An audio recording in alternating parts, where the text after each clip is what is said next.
So I went to the backwoods of China, flew the hump,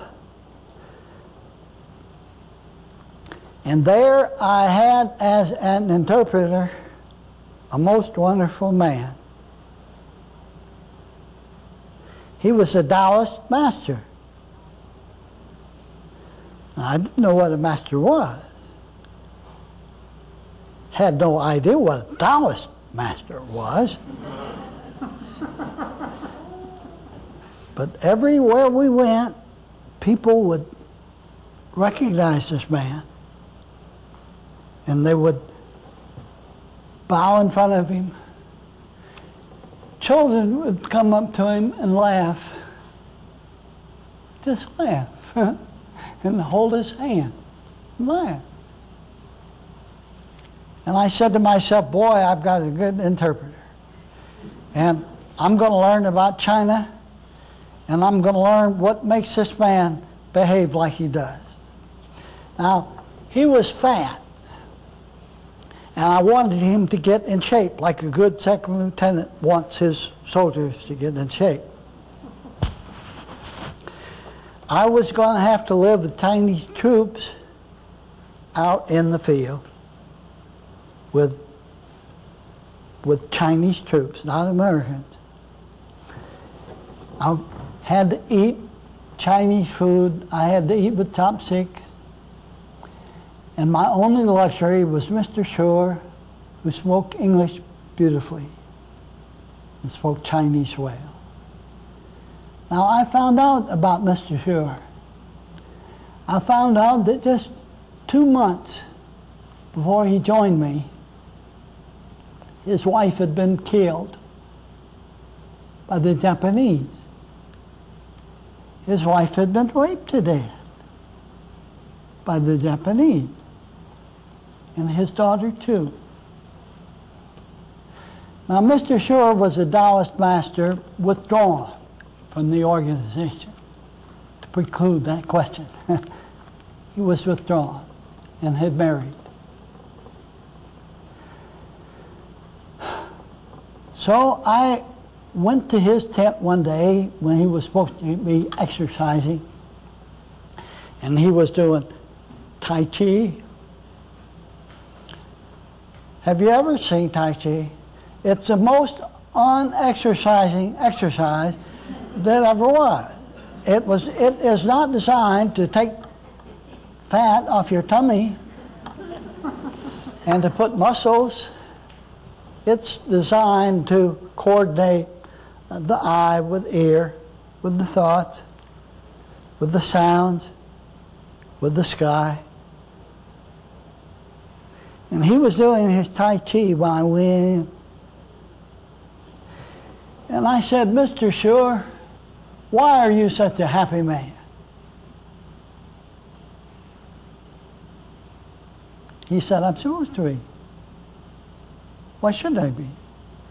Then I told him I knew about his wife and his daughter.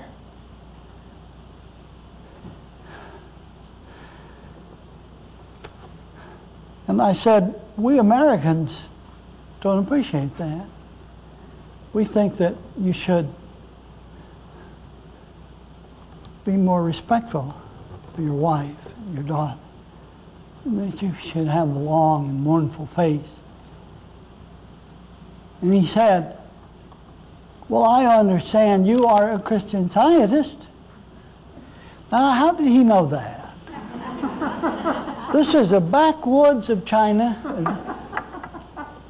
This is Yunnan province, barely over the hump from India. How did he know I was a Christian Scientist? He said, you don't believe in death, do you? And I said, no. I'm told that we don't believe in death. I don't know why. Because people die regularly. especially Christian Scientists.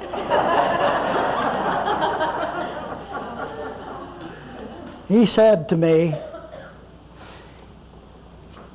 continued his Tai Chi. While he continued his Tai Chi, he said to me, I don't believe in death either. And I'm living that truth.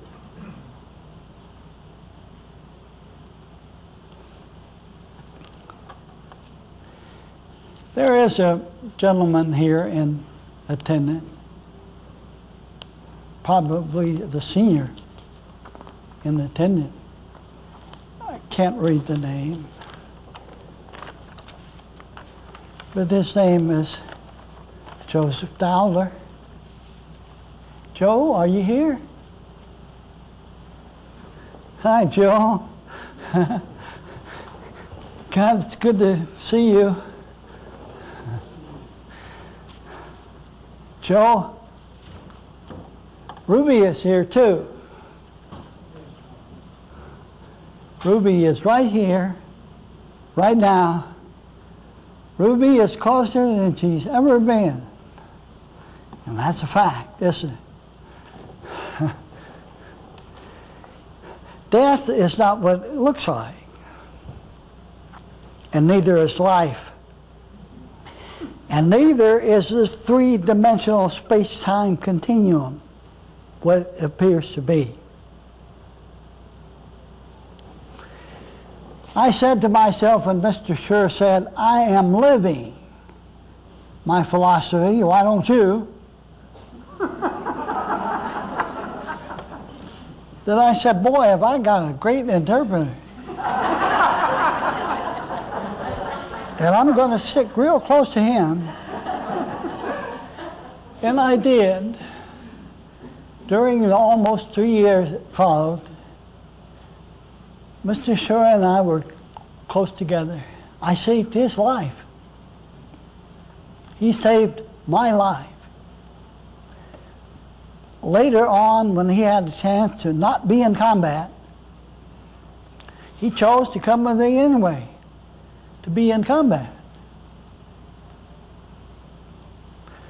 I want to tell you how the party, I've never told this, have I?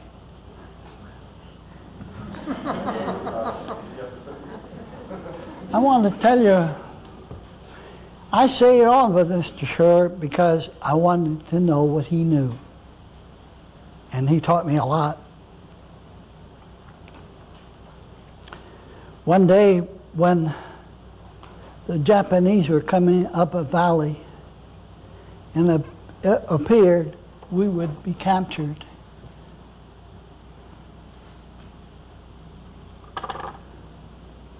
I told Mr. Schur to please go ahead because he couldn't hide wearing civilian clothes. But there was no way I could hide. And he wouldn't. He was retching. He was throwing up. He was vomiting. There is no sick than when you're vomiting. We had just climbed a hill. And I was telling him, please come on. Oh man, please come on. You've got to go. You've got to get up and go. And he was on his hands and knees and he was retching.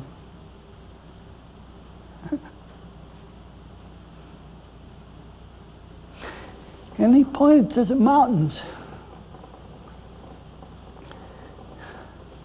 And I said, I see the damn mountains. We have to climb it, so come on. He said, no, look, look. And he kept pointing. I got down on my hands and knees and I looked up his arm. He was pointing to a little flower that blooms in the snow of the mountains. Sandy, you must know what that flower looks like.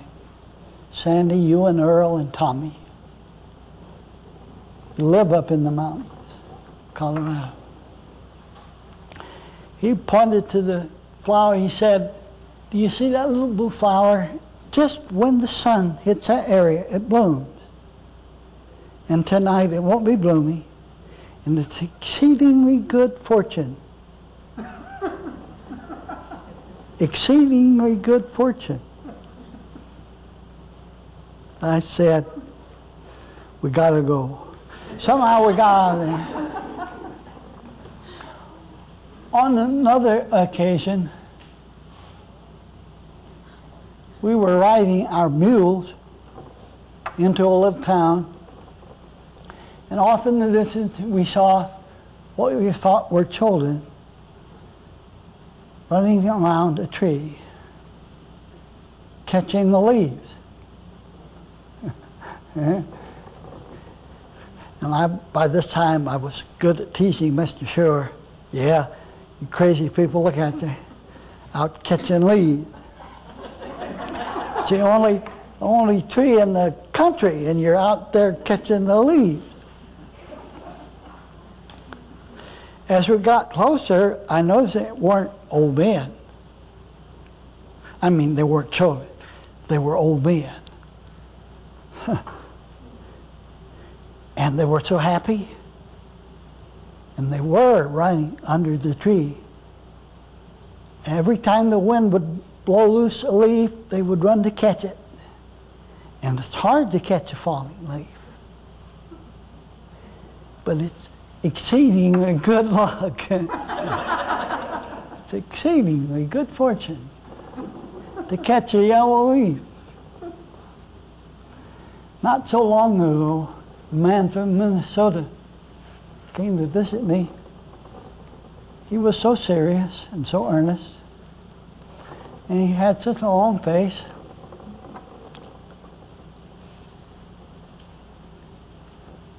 And the leaves were falling out of the persimmon tree. And I was walking down the hill. I couldn't stop it. I couldn't keep myself from it. I ran over there. I started catching the leaves, trying to. And do you know what? Old Sourpuss got right up. And he came right out there. And he and I were catching leaves. You've never heard such laughter? Such laughter